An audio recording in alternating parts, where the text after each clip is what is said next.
Hello everyone. बहुत time से हमने देखा है कि कोई भी पेशेंट जो रहता है उस पर मल्टीपल इन्फ्यूजन्स लगे हुए रहते हैं और हमारी मिसमैनेजमेंट बोल सकते हैं या बहुत सारे ऐसे कारण रहते हैं जिसके कारण हम इन्फ्यूजन पम्प पे ध्यान नहीं दे पाते। हो सकता है कभी भी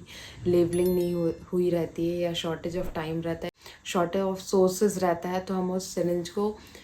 मल्टीपल यूज़ में लगा देते हैं और पहले जो इन्फ्यूजन बना हुआ रहता है उसको हम डिस्कार्ड करते हैं, पर जो पीएमओ लाइन रहती है वो हम सेम यूज़ करके उस पर सेम डिफरेंट मेडिकेशन अटैच करके पेशेंट को सिमिलर पीएमओ लाइन के साथ अटैच कर देते हैं। पर कभी कभी एक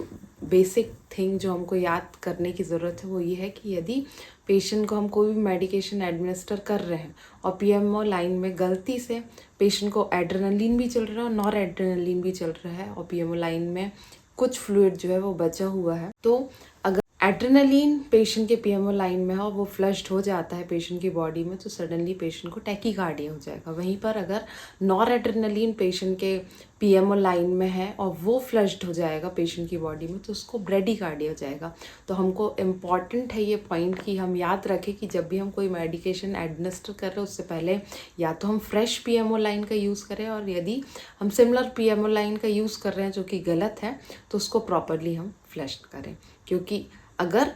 एक बार फिर से समझाती हूँ, अगर एड्रेनलिन फ्लश हो गया है पेशेंट की बॉडी में तो पेशेंट को सडनली टैकीकार्डिया हो जाएगा, और अगर नॉर एड्रेनलिन पेशेंट की बॉडी में फ्लश्ड हो जाएगा पीएमओ लाइन से तो पेशेंट को ब्रेडीकार्डिया हो जाएगा। Thank you.